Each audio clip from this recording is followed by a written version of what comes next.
kaze mu gihe cy'impemburo.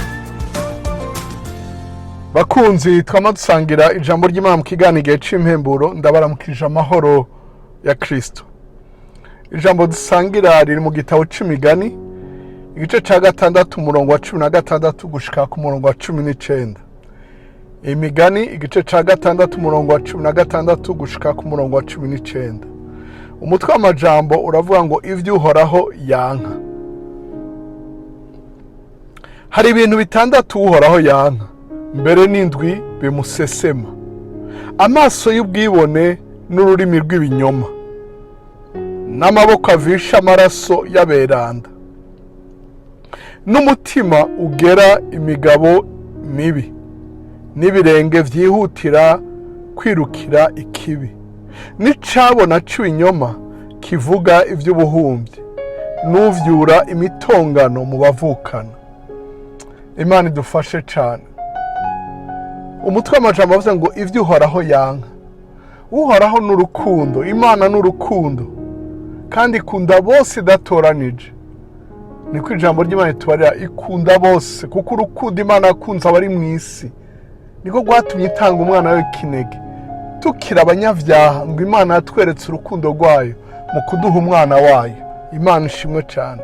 Mugo hari ivyo Uhoraho yanka, mbere biri vyita ibimusesema. Ni umuntu agira ubwibone, amaso y'ubwibone n'ururimi rw'ibinyoma, n'amaboko avisha amaraso y'aberanda. Rero ndavuga ngo amaraso y'abatagize ikibi bakora, atakoze icaha canke y'abazirusa, n'umutima ugera imigabo mibi, n'ibirenge vyihutira kwirukira ikibi, n'icabona c'ibinyoma kivuga ivy'ubuhumbi, n'uvyura imitongano mu bavukana.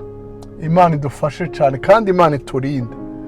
Mu migani henshi uyu mwanditsi w'imigani agenda atwereka ivyo Uhoraho, ibisesema Uhoraho. Mu gice ca 3 umurongo wa 32 aravuga ngo kuko ikidambidambi ni gisesema k'Uhoraho, ariko abagororotsi bo asangiye ibanga nabo. Imigani 11 umurongo wa 1 handitse ngo umunzani ubesha ni gisesema k'Uhoraho, ariko ikiro c'ukuri kiramuhimbara. Imigani 11:20 ku murongo wa 20 handitse ngo abagoreka mu mitima ni gisesema k'Uhoraho, ariko abatunganya mu nzira baramuhimbara. Imigani 12 umurongo wa 22 handitse ngo iminwa y'ibinyoma ni gisesema k'Uhoraho, ariko abakora ivy'ukuri niwe bamuhimbara. Imigani 15 umurongo w'8 handitse ngo ikimaze abanyakibatanga ni gisesema k'Uhoraho, ariko ahimbagwa no gusenga kw'abagororotsi. Imigani 15 umurongo w'9 handitse ngo inzira y'umunyakibi ni gisesema k'Uhoraho, ariko akunda ukurikira ubugororotsi. Imigani 15 umurongo wa 26 akazikira ni gisesema k'Uhoraho, ariko amajambo y'igikundiro imbere yiwe ntagira akarohe. Imigani 16 umurongo wa 5 handitse ngo umuntu wese w'ubwibone mu mutima ni gisesema k'Uhoraho, vy'ukuri akazobura guhanwa.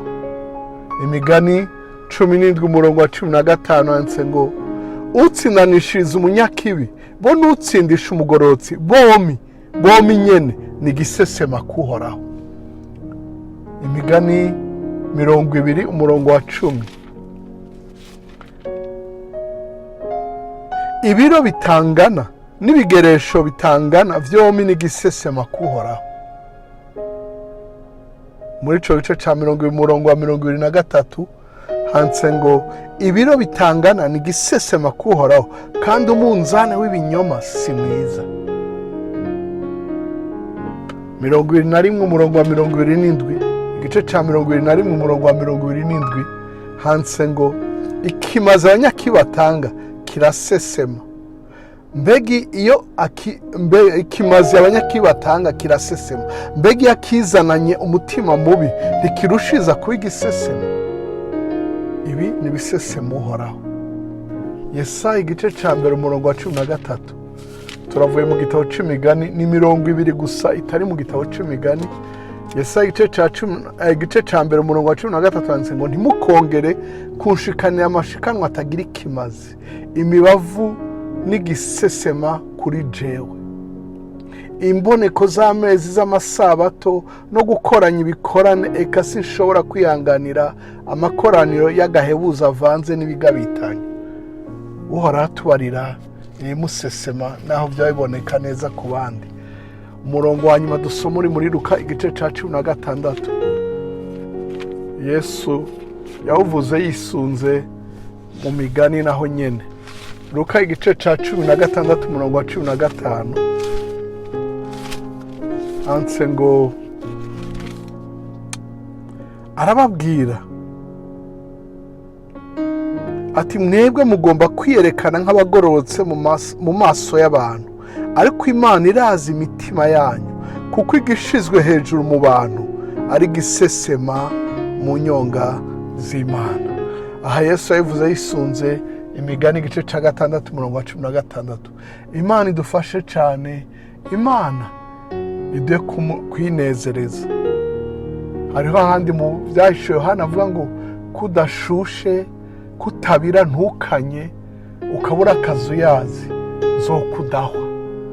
N'ivyo navyo ni gisesema. Nukuri tugerageze kunezereza Uhoraho yadukunze kandi abandanya kudukunda.